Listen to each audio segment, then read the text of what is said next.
I'm Kate Emmerson, sitting here with Nick Williams from the UK, and we're sitting in this wonderful dappled sunlight on our Melville veranda.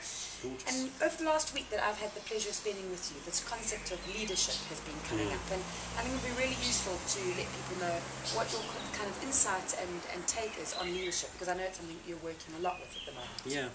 Well, I think the old paradigm of leadership is somebody in a position of power that says, go this way, guys and girls. If you get there, I'll reward you. If you don't get there, I'll punish you, kind of stuff. So positional, very much about motivational, very much about rewards and punishments.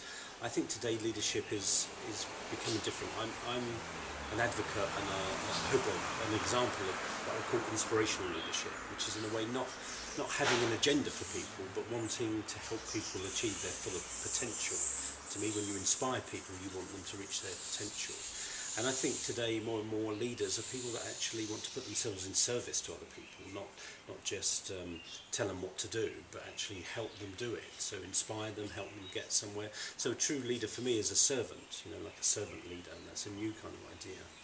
And I think more and more entrepreneurs and small business owners are leaders in a way, because they're doing stuff around personal growth and helping people achieve their potential. So I think entrepreneurship and leadership are coming together much more.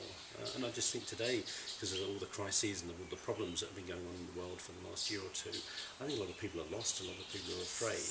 And I think a lot of people that have maybe done personal work over the last 5 or 10 years or even longer, in a way they're kind of waking up to being visionaries and helping people find a new way through life. So that's what I've been thinking about a lot. Sounds fascinating.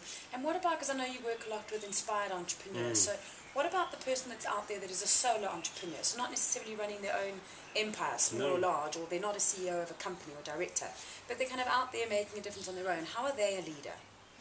Because they show another way. I think a true leader, what a true leader says, the world can be different, and I think a true leader, whether they're running their own business or whatever, in a way paints a picture of the future that people get inspired by. So it's a bigger picture. Yeah, so it's about saying this is what's possible, and I think all of us in our heart have a sense of what's possible. But if we don't have other leaders that go, I know that's possible and I'll show you how to get there, and I've been there myself to some extent, if we haven't got that, we tend to kind of neglect perhaps our own internal sense of vision. But when we've got other people saying, the world can be different, we don't have to be victims, we don't have to feel helpless, we don't have to feel stuck. So I think leaders have often gone through challenges in their own life, and their own living example is a bit of a testimony to leadership. So they can go, I was lost and now I'm a bit more found, follow me and I'll help you find yourself. And because I know you also always talk about the term expert, so is there a link between a leader and an expert? Yeah, I think there's a link there. I think experts are people that have just learned stuff and are willing to acknowledge that they've learned stuff, and that they don't get on an ego trip where they go, well, I'm amazing, I know all this stuff, but go, I've pioneered in my own life, I've learned things, I've maybe transformed problems and challenges in my life, so therefore I feel like I've got something to offer, and they're willing to do that. So I think leaders often have expertise, but they don't have to have, somebody can be a great leader just because they're inspiring and just because they care about people and want to serve people.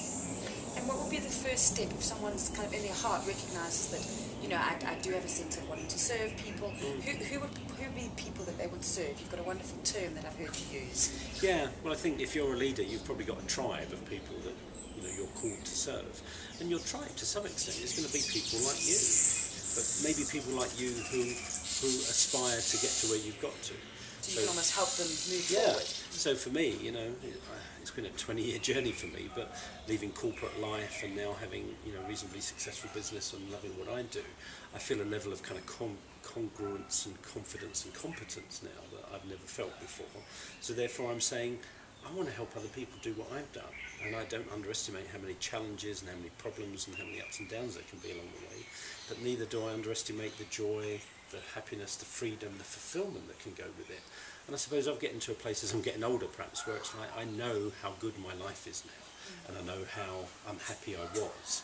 Yes. So if I can help other people on that journey from where I was to where I've got to now, why wouldn't I want to do that? It's like, I suppose that's part of kind of getting older and wanting to give back and mentorship and legacy and all that kind of stuff. But it's like, I found a place within myself that I want to help other people get to within themselves. Yes. And I think that's where I'm at. So then there's a link for me also in Johannesburg this weekend. You ran a workshop called Lead Yourself, Lead Others. So because it starts with yourself, doesn't it? So what's the first step to doing that self-leadership? I think it's kind of, for many people, it's breaking out of a lot of conditioning that we've had. I think often at school, employers, so often we're just told to do as we're told and follow the rules and be compliant. So I think for me, it's breaking out of that sense of compliance and into a sense of what I would call initiative, becoming the initiating force in your own life. And that can be really difficult for people that often need help with that, don't they? Yeah, because they're so trained to be told what to do, to have their lives and goals and time and energy structured by employers or partners or families. And to become the initiating force in your own life is exciting. It can be scary at times because it means taking responsibility. But if you're willing to do that for yourself and willing to bring what's inside you out under your own initiative, then that, I think, begins automatically to lead you to wanting to help other people do the same. And I think for me it's about willingness, isn't it? Just willing to step up. Can you say a little bit about that concept of yours about stepping up and showing up in your life? Yeah, I think everybody has unique gifts and talents. I think everybody has a contribution to make to life. But again, I think often we're waiting for somebody to give us the green light and say, right, now show up and give what you've got to life. And on the whole, that doesn't happen. So I'm a great believer, again, in kind of self-initiation, to say whatever's inside you, whatever kind of gifts, talents, passion, insights, experience that you have that you think can help other people, just start showing up and sharing them. Sometimes, you might have a small audience to start with, maybe no audience, but if you keep showing up, you will build an audience. You will build people that are interested. There's that saying build it and they will come. Yeah. So often we wait for it to happen and then we say, well, I'll show up. Meanwhile, you've got to show up and then people can see you and actually be attracted to what it is that you're doing. Yeah. And what about, because I'm sure there's people out there going, yeah, showing up, but what about showing off? It's like we've been taught not to shine and not to actually be, what's the word, just sharing who we are and what we're about, because that is like considered a negative. Yeah, no, I think that's the whole ego thing about, don't show off. It's a religious thing about don't have pride. But for me, showing up is a spiritual thing. It's like, well, if you've got stuff inside you that would help other people, if you've got insights and experience, all that stuff that other people could benefit from, it's actually selfish to hide out. It's selfish to hold them back. And I don't mean that to guilt trip people, but it's almost like a spiritual responsibility to say, hey, if I've got insights and wisdom that can help other people or knowledge, don't keep it to yourself. Almost like a responsibility, a spiritual responsibility. That's wonderful. Well, thank you for sharing your thoughts, and I hope it's inspired people to recognise their own leadership within themselves and maybe think about who their tribe could be. Thank you very much.